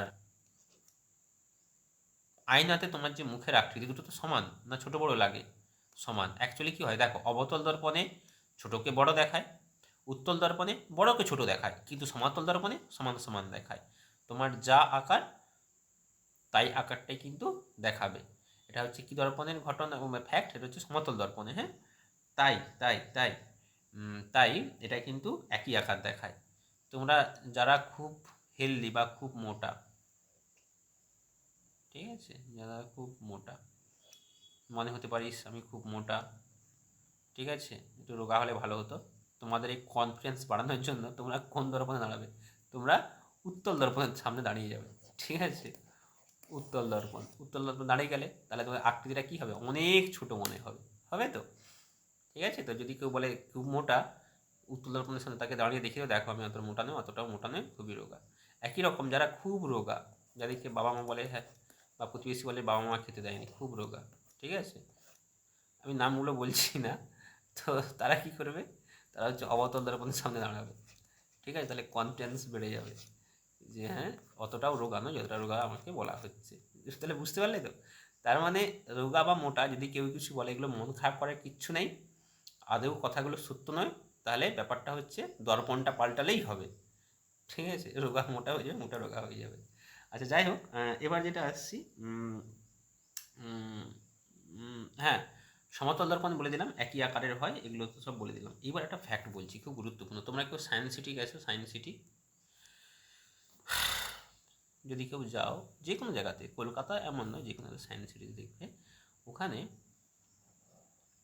একটা এরকম কুয়ার মতো একটা এখানে একটা থাকে। তোমাকে নিচের দিকে দেখো, তুমি দেখবে আয়না এরকম একটা দুটো তিনটে চারটে এরকম অসংখ্য আয়না দেখাচ্ছে। দেখেছো কেউ? যে যারা সায়েন্স সিটিকে দেখবে, পরপর অনেকগুলো আয়না, পরপর অনেকগুলো আয়না, কী করে হচ্ছে, কী করে হচ্ছে, অনেকগুলো, শেষ নেই, কী করে হচ্ছে। যারা গেছো জায়গাটা তারা বুঝতে পারবে, যারা দেখোনি আমার বলাতে কিছু বুঝতে পারবে না, ঠিক আছে। যদি এরকম আয়নার দিকে তাকালে থেকে পরপর পর আয়না সাজানো আছে, একটা দুটো তিনটে এরকম হাজারটা এরকম আয়না সাজানো আছে, তারও বেশি, কী করে হয়? আদৌ কতগুলো আয়না রাখে? রাখে না। একটা আলোর প্রতিফলন কি না, ধরো এটা দর্পণ, আমি যদি এটাকে, এটা দর্পণ এরকম আছে, দর্পণটাকে একটু বাঁকিয়ে রেখে দিই, এমনি বাঁকাই, বাঁকিয়ে বসাই, এই কোণটা আমি বললাম থিটা কোণ, যে কোনো কোণ, থিটার মান 30, 60, 10, যাকে যে কোণ, তাহলে কতগুলো প্রতিবিম্ব গঠিত হবে? মনে রাখবে 360 ডিগ্রি বাই থিটা, অর্থাৎ আমি ফ্যাক্ট বলছি, -1 যদি হচ্ছে n সমান লিখলাম, যদি n জোড় হয়, আর 360 বাই থিটা যদি n বিজোড় হয়, মানে কি, আমি ধরলাম সাপোজ থিটা হচ্ছে ক ডিগ্রি? 30 ডিগ্রি। ক ডিগ্রি? 30 ডিগ্রি। তাহলে আমি ধরলাম 30 ডিগ্রি, তাহলে কতগুলো প্রতিবিম্ব গঠিত হবে? পরীক্ষাতে পড়লো, একটি দর্পণকে 30 ডিগ্রি কোণে ঘুরালাম, তাহলে কতগুলো প্রতিবিম্ব গঠিত হবে? তাহলে আমি কি করব? 360 বাই 30, ঘ্যাঁচ ঘ্যাঁচ ঘ্যাঁচ ঘ্যাঁচ 12, তাহলে হচ্ছে 12। 12 জোড় না বিজোড়? 12 জোড় না বিজোড়? জোড়। জোড় থাকলে 1 বিয়োগ করতে হচ্ছে, তাহলে কত? 12 - 1, তাহলে কতগুলো প্রতিবিম্ব করতে হচ্ছে? 11টা। বুঝতে পারলাম? তাহলে প্রতিবিম্বের সংখ্যাটা 11টা। আবার আমি যদি ধরো বললাম, ধরো 9, থিটার মান কত?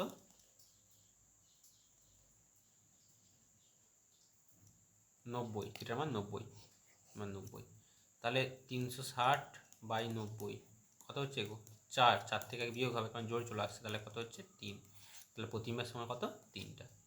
এইবার আমি এই যে ব্যাপারটা বলছি, এই ব্যাপারটা দেখো, আমি কি করব? থিটার মান জিরো ডিগ্রি বসাবো, কত বসাবো? জিরো, থিটার মান জিরো বসাবো। তাহলে কী ফ্যাক্ট হচ্ছে দেখো, 360/0। নিচে জিরো মানে কি? অসীম বা অসংজ্ঞাত। নিচে জিরো মানে অসংজ্ঞাত নয়। তুমি 5/0 মানে কত? এগুলো তোমাদেরকে বীজগণিতে পড়িয়েছি বা পড়াইনি, পরে বলবো। 5/0 আর 0/5, এটার মান তো জিরো, কিন্তু এটার মান অসংজ্ঞাত। কী করে হচ্ছে দেখো, কী করে হচ্ছে বলে দিচ্ছি। হ্যাঁ, তুমি 5কে 0 দিয়ে ভাগ করো, 5কে 0 দিয়ে ভাগ করো, কত নামতা বলবে? 5-এ 0, 1-এ 0, 0 2-এ 0, 0 যাই দাও না, 0 7-এ 0 দিলে সেই তো 5 আসছে। আর 0 2-এ 0 দিলে আরে কিছু আসবে? আসবে না। তো এটা অসীম। তাই অসীম প্রতিবিম্বের সংখ্যা কত? অসীম, যদি থিটার মানটা 0 ডিগ্রি হয়।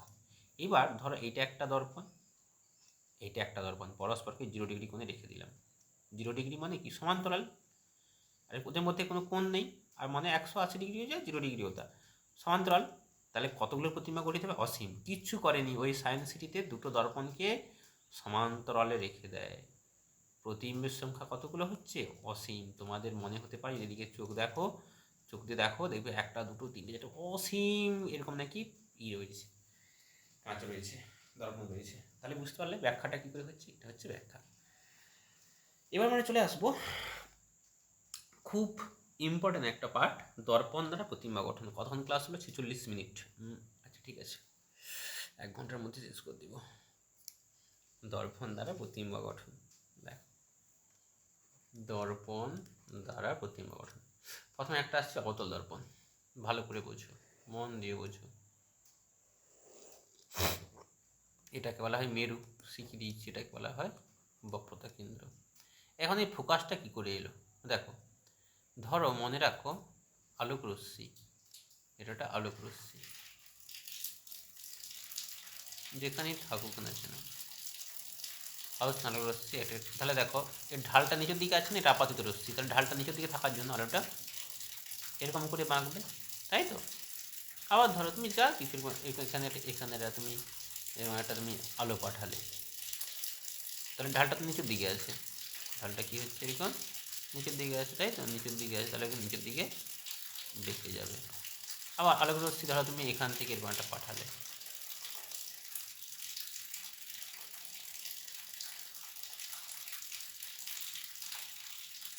পুরোটা আবার রিমাইন্ড করে দিচ্ছি, মানে একটু আমি বলাটা ভুল হয়ে গেছে, পুরোটা ক্লিয়ার করে দিচ্ছি। দেখো এটা অবতল দর্পণ, ওকে, নো ডাউট। আলোক রশ্মি যখন প্রধান অক্ষের সমান্তরালে আসবে, এটা প্রধান অক্ষ, তার সমান্তরালে আলোক রশ্মি যায় একটা, তাহলে এদিকে ঢাল আছে, তাহলে কোনটাতে পাসবে? এইটা দিয়ে। একই রকম ধর এদিক থেকে তুমি পাঠালে প্রধান অক্ষের সমান্তরালে, ঢালটা উপর দিকে আছে না, তাহলে কোন দিকে বাঁকবে? উপর দিকে বাঁকবে, তাই তো? উপর দিকে বাঁকবে। একই রকম তুমি এখান থেকে একটা আলো পাঠাও, তাহলে কোনটা দিকে পাবে? নিচের দিকে বাঁকবে, তাই তো? নিচের দিকে এরকম করে বেঁকে চলে যাবে। তার মানে বুঝতে পারলাম প্রধান অক্ষের সমান্তরালে যদি আলোরশ্মি কোনো পাঠে আপাত করি, অর্থাৎ কোনো আলোকে আলোরশ্মির সমান্তরালে যদি আপাতন করি, তাহলে একটা নির্দিষ্ট বিন্দুতে প্রতিফলন হচ্ছে, নির্দিষ্ট বিন্দুতে। এই নির্দিষ্ট বিন্দু বলে ফোকাস বা এফ। এটা কি ছিল? এটা তার বক্রতা কেন্দ্র সি, এটা হচ্ছে এফ, এটা হচ্ছে মেরু পি। বুঝতে গেছে? তাহলে ফোকাস কাকে বলে?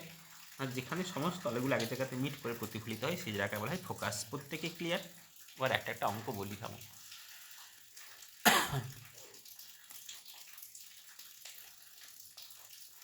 তোমাদেরকে আমি পড়ানোর সময় প্রথমে বলে দিয়েছিলাম, দেখবে যে বক্রতা কেন্দ্র আর মেরুর মাঝে ঠিক এফ থাকে, অর্থাৎ এই দূরত্ব যা, এই দূরত্ব তা। তার মানে দেখো এই বক্রতা ব্যাসার্ধ, এটা বলে বক্রতা ব্যাসার্ধ, এই যে পার্টটা এটা বলে বক্রতা ব্যাসার্ধ। আর এটা তো কেন্দ্র বৃত্তের, এটা তো তার হচ্ছে একবার হচ্ছে পরিধি, এটাকে ব্যাসার্ধ বলে।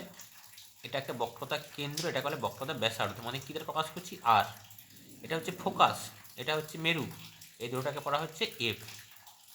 আবার ক্লিয়ার করে দিচ্ছি স্পষ্ট ছবিতে, এটা হচ্ছে সি, এটা হচ্ছে এফ। এই দৈর্ঘ্যটাকে বলা হয় বক্রতা ব্যাসার্ধ, ধরা হয় আর। এই যেটাকে বলা হয় ফোকাস দৈর্ঘ্য, বলা হয় এফ। বিশ্বাস করে এত ধরে ধরে ডেট তোমাদেরকে বুঝে দিচ্ছি, এরপর তুমি যদি না পড়া করো, না বুঝতে পারো, আমার কিছু বলার নেই, কারণ একবারে ভেঙে ভেঙে বলে দিচ্ছি।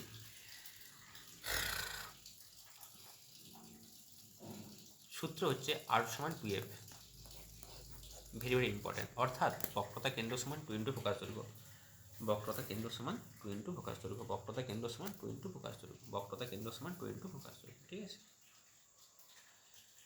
তাহলে পরীক্ষাতে কীরকম কোশ্চেন পড়ে, কোনো কোনো দর্পণের ফোকাস দৈর্ঘ্য পরীক্ষা দিল, ফোকাস দৈর্ঘ্য 10 সেমি হলে তার বক্রতা কেন্দ্র কত? বক্রতা কেন্দ্র 10 দুগুণে কত? 20 সেমি। ফোকাস দৈর্ঘ্য 10 সেমি হলে কেন্দ্র হচ্ছে কত? এই তো আর সমান তো 2f, তাহলে আর সমান 2 ইন্টু এফ, তাহলে 2 ইন্টু 10 মানে কত? 20। বোঝা গেছে, বহুবার পরীক্ষাতে পড়েছে। পরেই কোশ্চেন, কোনো আলোক রশ্মির বক্রতা কেন্দ্র 30 সেন্টিমিটার হলে, বক্রতা কেন্দ্র 30 সেন্টিমিটার হলে তার ফোকাস দৈর্ঘ্য কত? কত গো? তাহলে এই দেখো, এই গোড়াটা 30, তাহলে অর্ধেকটা কত? ফোকাস দৈর্ঘ্য কত হবে? 15। তাই তো, পুরোপুরি ক্লিয়ার। চলো এরকম কিন্তু অঙ্ক থাকে, সূত্র হচ্ছে আর সমান পি বা এফ সমান আর বাই 2। কীরকম এমসিকিউ কোশ্চেন দেয় বলে দিল যে ফোকাস দৈর্ঘ্য সমান কোনটা? অপশান এ দিল যে বক্রতা কেন্দ্র বাই 2, বক্রতা কেন্দ্র ইন্টু 2, অপশান বি বক্রতা কেন্দ্র ইন্টু 3, অপশান সি বক্রতা কেন্দ্র ভাজিত 2। এরকম চারটা অপশান থাকবে, বোঝাতে পারলাম? তাহলে যা কিছু আমি তোমাদেরকে মূল কনসেপ্টটা দিচ্ছি, এমসিকিউ এখান থেকে যা কিছু হতে পারে। ওকে ওকে ওকে, চলো নেক্সট। এবার আসছি যে গোলীয় দর্পণ দ্বারা প্রতিবিম্ব গঠন। এখানে একটা ফ্যাক্ট বলে দিই, এটা অবতল দর্পণ। হ্যাঁ, এটা অবতল দর্পণ। পিছনটা যদি আলোক রশ্মি প্রধান অক্ষের সমান্তরালে যায় তাহলে সে কোনটা দিয়ে পাস হবে? সবসময় বলো, এক্ষুনি বলতেছিলাম কোনটাতে পাস হবে? ফোকাস দিয়ে। যেখানে যদি এটা সমান্তরালে যায়, হ্যাঁ, তবেই কিন্তু সে ব্যাটার পাস হবে কোনটা দিয়ে? ফোকাস দিয়ে যাবে, যেখানেই খুশি যাক না কেন। নেক্সট, পরের পয়েন্ট, যদি আলোক রশ্মি, এটা সি, এটা পি, এটা এফ, বলা হলো তোমাকে আলোক রশ্মি ফোকাস দিয়ে যাচ্ছে, তাহলে সে প্রতিফলিত হবে কোনটা দিয়ে? প্রতিফলিত তোমরা বলো কী হবে গো? বলো, প্রধান অক্ষের সমান্তরাল। জিনিসটা কেমন হলো না, প্রধান অক্ষের সমান্তরালে আপাতিত হলে প্রতিফলনটা হচ্ছে ফোকাস দিয়ে। আবার ফোকাসটা যদি আপাত, আবার আলোকটা যদি ফোকাস দিয়ে যায়, প্রতিফলনটা হবে প্রধান অক্ষের সমান্তরাল। হয়েছে? হলো। এবার এই দুটো জিনিস মনে রাখলেই হবে। আর কি মনে রাখবো, আর কি বলবো, আর তো কিছু এখানে বলার নেই, ছাড়ো, দুটো জিনিস মনে রাখো। পরের পয়েন্ট, উত্তল দর্পণ অবতল দর্পণ যাই থাক না কেন, তোমাদের একটা কথা বলছি, মাথায় গেঁথে নাও, অঙ্ক করতে কাজে লাগবে। আচ্ছা, উত্তল দর্পণে কীরকম প্রতিবিম্ব গঠিত হয়, অবতল দর্পণে কেমন গঠিত হয়? আচ্ছা, এইটা হচ্ছে দর্পণ। যদি কখনো এই দিকটাকে বলা হয় বাম দিক, এটা বলা হয় ডান দিক। বস্তু বলো, প্রতিবিম্ব বলো, যদি বাম দিকে গঠিত হয় তাহলে সেগুলোর মান সব নেগেটিভ হয়, আর ডান দিকে হলে সেটা কি? পজিটিভ। তোমরা সংখ্যা রেখে ভাবো না, এটা জিরো ভাবো। এদিকটা হচ্ছে সব পজিটিভ, এদিকটা হচ্ছে নেগেটিভ। তাহলে আমাকে বলো, পরে বললেই ভালো, তাহলে বলে দিচ্ছি। আমাকে বলো, যখন বস্তুকে রাখা হয় অবতল দর্পণে, কোন দিকে রাখা হয়? এই দিকে না এই দিকে? মনে রাখবে, এই দিকে রাখা হয়। তাহলে বস্তুটা সবসময় নেগেটিভ, কারণ বাম দিকে রাখা হচ্ছে। অবতল দর্পণে দেখবো প্রতিবিম্বটাও সবসময় এই দিকে গঠিত হবে। কোথায় গঠিত হবে? এই দিকে। আমি একটা এক্সাম্পল দিয়ে দেখিয়ে দিচ্ছি অবতল দর্পণে প্রতিবিম্ব গঠন কীরকম। এটা একটা অবতল দর্পণ। তোমাদের অনেকগুলো 6টা কেস আছে, বস্তুকে সিতে রাখবো, এফে রাখবো, সি এফ এর মাঝে, সেটা পরের দিন পড়াবো, আজকে পড়ালে গুলিয়ে যাবে। আজকে জিনিসটা বেসিকটা বোঝো। দেখো, একটা পয়েন্ট বলছি, ধরো আলোক রশ্মিকে আমি এখানে রাখলাম, তাহলে এর প্রতিমাটা কেমন গঠিত হবে? একটা রশ্মি এরকম গেল, দিয়ে বলো প্রধান অক্ষ দিয়ে সমান্তরালে গেছে, কোনটা দিয়ে ব্যাক করবে বলো? এক্ষুনি অনেকে পড়িয়েছি, বলো না গো? আরে ফোকাস দিয়ে ব্যাক করবে বলেছি তো এক্ষুনি, ফোকাস দিয়ে ব্যাক করছে। আবার একটা আলোক রশ্মি আপাতত হচ্ছে ফোকাস দিয়ে, তোমরা বলো কোনটা দিয়ে সে ব্যাক করবে? প্রধান অক্ষে সমান্তরালে। বলেছিলাম না, প্রধান অক্ষে সমান্তরালে সে ব্যাক করবে। এটা হচ্ছে তার আপাত, এটা হচ্ছে আলোক রশ্মি। তার প্রতিমাটা কোথায় গঠিত হচ্ছে? দুটো যেখানে ছেদ করছে, দেখো এইখানটাতে ছেদ হচ্ছে, তাহলে এইখানটা কিন্তু প্রতিমা গঠন হচ্ছে। এটা অ্যাকচুয়ালি পরীক্ষাটা ইম্পর্টেন্ট প্রশ্ন, যে অবতল দর্পণের কোথায় বস্তুকে রাখলে একই জায়গায় প্রতিবিম্ব গঠিত হবে, কোথায়? সিতে রাখলে। এগুলো সব পরের দিন পড়াবে, একটা জাস্ট এক্সাম্পল দিলাম। মানে এই যদি এরকম হয়, এটা হচ্ছে এরকম হয়, ঠিক আছে? তাহলে বলো, এই যে বিম্বটা, এই যে প্রতিবিম্বটা সৎ না অসৎ? তোমরা বলো তো, এক্ষুনি শিখিয়েছি, সৎ না অসৎ? ট্রিকও বলে দিয়েছি, পরীক্ষায় পড়ে। বস্তুকে যদি আমরা অবতল দর্পণের সামনে বক্রতা কেন্দ্রে বসাই, তার যে প্রতিবিম্বটা গঠন হবে, এটা কোথায় হবে? প্রথম পয়েন্ট, একটা একটা করে বলছি, কোথায় হবে? তাহলে কী শিখালাম না, বক্রতা কেন্দ্রেই হবে, বক্রতা কেন্দ্রেই হবে। দু নম্বর পয়েন্ট, প্রতিবিম্বটার প্রকৃতি কীরকম, সৎ না অসৎ, শিখে দিয়েছি ট্রিক, মনে আছে? উল্টো না সোজা বলো? আরে উল্টো, উল্টো হলে কী বিম্ব? উল্টো হলে বলো বলো, উল্টো হলে সৎ বিম্ব, হয়েছে। নেক্সট 3 নম্বর হচ্ছে 3 নম্বর হ্যাঁ, আকার কি? বস্তুর আকার না এরো আকার, যা এরো আকার, তা বস্তুর আকারের সাথে সমান, ঠিক আছে, বস্তুর আকারের সাথে সমান হলো। যাই হোক, তাহলে আমাকে বলো, প্রতিবিম্বটাও তো বাম দিকে গঠিত হয়েছে আর বস্তুটাকেও বাম দিকে রেখেছে, তাই দুটোই কিন্তু নেগেটিভ, দুটোই নেগেটিভ। এটা পরের দিন পড়াবো, অঙ্ক যখন করাবো। আচ্ছা, এই যে 5-6টা কেস রয়েছে, কোথায় রাখলে কীরকম প্রতিবিম্ব গঠন হচ্ছে, এটা কিন্তু তোমাদেরকে আজকে কি করাবো না, আজকে করাবো না, কারণ ক্লাসটা অলরেডি 55 মিনিট হয়ে গেছে। একটা বেশি বড় ক্লাস হলে তোমাদের একটা বোরিং চলে আসবে, তাই এটা আমি নিচ্ছি না, কালকে দেবো। আর দ্বিতীয় কথা হচ্ছে, কালকে মানে পরের ক্লাসে নেব, হ্যাঁ। আচ্ছা, আরেকটা কথা বলে দিই এখানে, কি বলবো, হ্যাঁ, কয়েকটা এমসিকিউ রেখে দিই, 5টা মতো এমসিকিউ। তোমরা যারা ক্লাসটা মন দিয়ে রেখেছো এমসিকিউগুলো সলভ করবে। প্রথম কোশ্চেন, গাড়ির 5টা এমসিকিউ, ভিউ ফাইন্ডার কোন দর্পণ থাকে, বা কোন কি থাকে? অপশন এ উত্তল লেন্স, বি অবতল লেন্স, সি অবতল দর্পণ, ডি হচ্ছে উত্তল দর্পণ। বলো কি হবে? বলতে হবে আমাকে, তোমরা সকলে উত্তর দিয়ে দিচ্ছ আমার বলার আগে। Option D. তোমরা বলবে লেন্সটা কি? আরে বাবু, লেন্সটা এখনো পড়ায়নি, পড়াবো, একটু ওয়েট করো, আগে দর্পণটা পড়াই ভালো করে, তারপর লেন্সে ঢুকবো। নেক্সট, পরের এমসিকিউ, চন্দ্রগ্রহণ কখন হয়? এগুলো সব পরীক্ষাতে পড়া কোশ্চেন। চন্দ্রগ্রহ হবে, চন্দ্রগ্রহণ কখন হয়?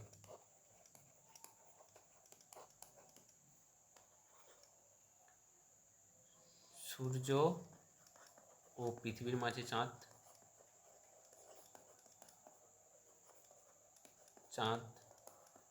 অপশন বি সূর্য ও চাঁদের মাঝে পৃথিবী। আর অপশন দিচ্ছি না, বলে এই দুটোর মধ্যে বলো।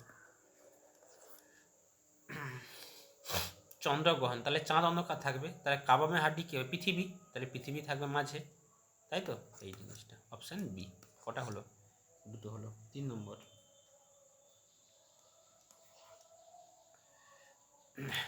সমতল দর্পণকে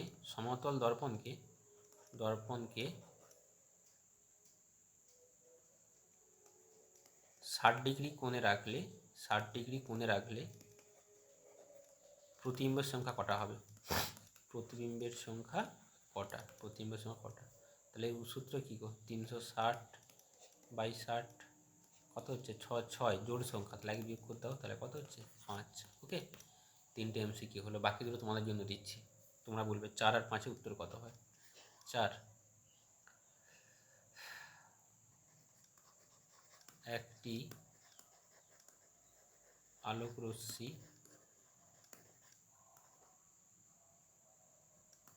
35 ডিগ্রি কোণে আপাতিত হলো দর্পণ ও প্রতিফলিত রশ্মির মধ্যবর্তী কোণ কত? তোমরা আমাকে কমেন্টে উত্তর দেবে, মধ্যবর্তী কোণ কত? অপশান এ দিচ্ছি 35, অপশান বি দিচ্ছি 70, হ্যাঁ, অপশান ডি দিচ্ছি 65, অপশান ডি 55, অপশান ই নান।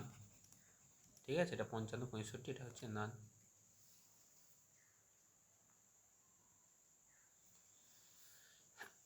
হলো। নেক্সট 4 হলো, উত্তর দেবে, হ্যাঁ, option A B C D, 4-এর দাগে, 5-এর দাগ। হ্যাঁ,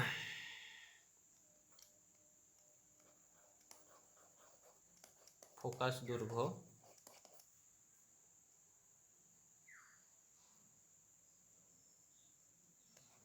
4 সেমি হলে বক্রতা ব্যাসার্ধ কত হবে? Option A 2, option B 4, option C 6, option D 8। 5টা এমসি। ঠিক আছে, আর অনেক বড় ক্লাস এগুলো, এখানে আমি শেষ করছি। প্রত্যেকেই 4-5 কমেন্টে উত্তর দাও। কমেন্ট উত্তর দেবে 4-5, আর কমেন্ট উত্তর দেবে সেই প্রতিসরণ যখন দেখায় কে দাঁড়িয়েছিল, কার চেহারা হতে পারে। যাই হোক, এই 3টে জিনিস উত্তর দেবে। হলো? ঠিক আছে, এখানে শেষ করছি। প্রত্যেকে ভালো থেকো, ভালো করে পড়াশোনা করো। টাটা।